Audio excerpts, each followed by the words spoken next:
to Jess from Peace Out Books, and today I'm here with my favorite sci-fi fantasy books for romance lovers. So if you know me, like you all do, I need romance. I need a romance in my book in order for me to enjoy it. Normally if there's no romance, I'm like, what's the point? I don't care at all about this book. So I have a bunch of books that I am in love with because of the romance, and I think if you are also a romance lover, you will love these, but the genre is sci-fi or fantasy. And now I think I might have like a dystopian here and there, but it's whatever. I have been obsessed with fantasy lately, if you've noticed, the last couple months on my channel, and I still want to read all the fantasy ever.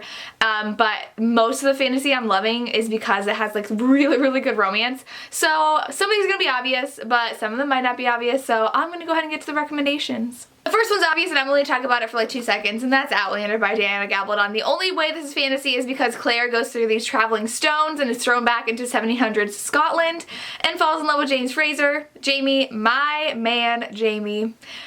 All romance. She's married in her current, I think it's like the 40s is her current time, and because the war just ended, I believe, and she is married, but she's going through kind of a rough patch. So when she goes through the stones, obviously she's determined to get back to her husband, but then it's kind of like, well, I'm stuck, and so she gives into her attraction to Jamie, and like, it's amazing. The best romance ever. You should read Outlander.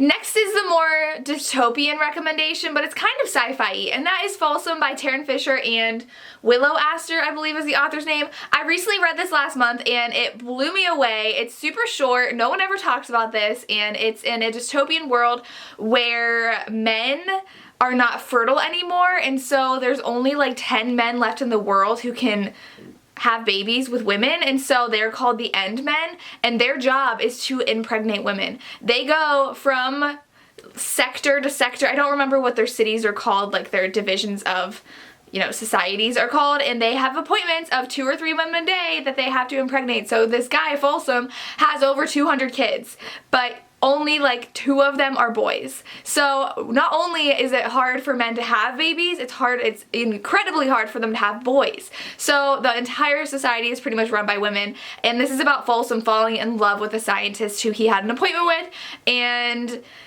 he's staying in her work, like her society, whatever, her community for like a year, working to impregnate women because that's how they like run their business, and he falls in love with her, and like that's a big no-no in this society. There's a huge cliffhanger. It really reminds me of like a gender swapped Handmaid's Tale, but like more romance aspect than Handmaid's Tale.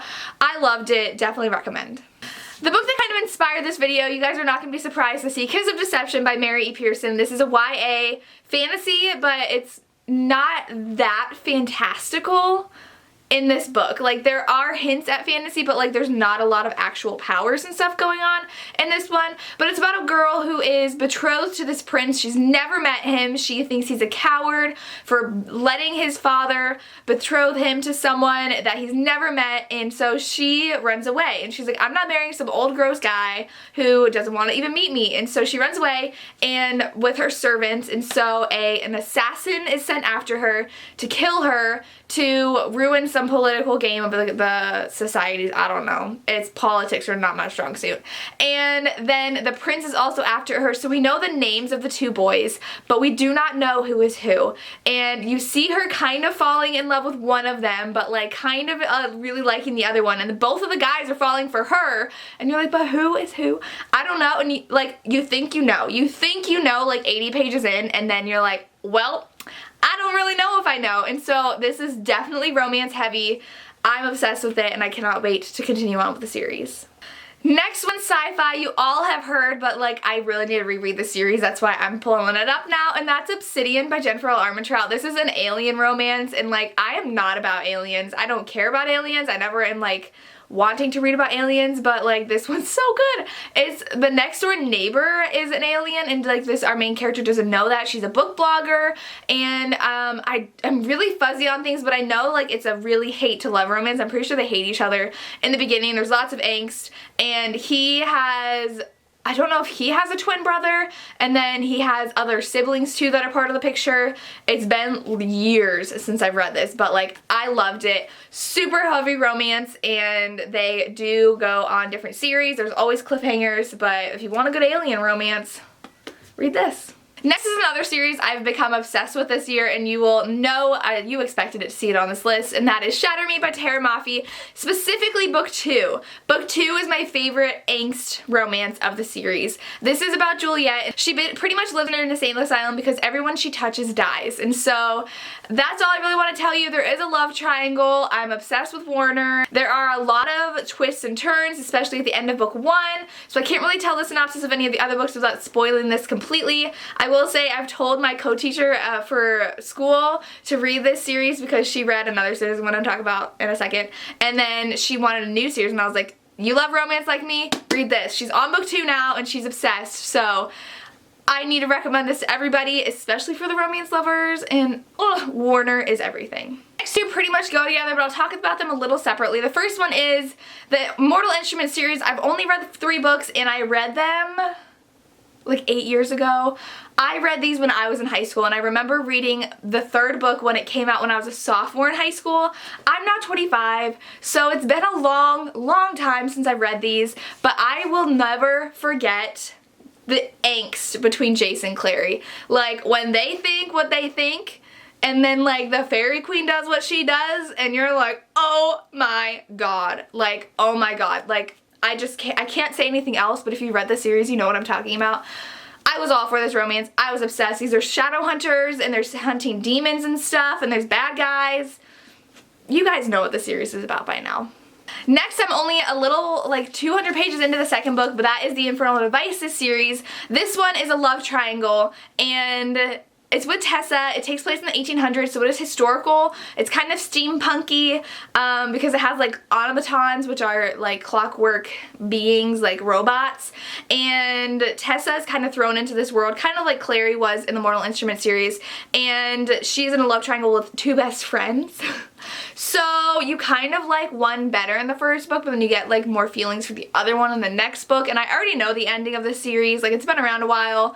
Everyone I know's read it. I think I told my sister to tell me the ending because I wanted to know, so I know how it ends, but I'm still gonna read it because it's amazing romance. Next is not an angsty romance, but it's a really cute romance that I found myself really loving, and that's My Lady Jane by Cynthia Hand, Brody Ashton, and Jody Meadows. This one is a retelling of Lady Jane Grey? Lady Jane Grey? Yes. She was that queen for like 6 days or something.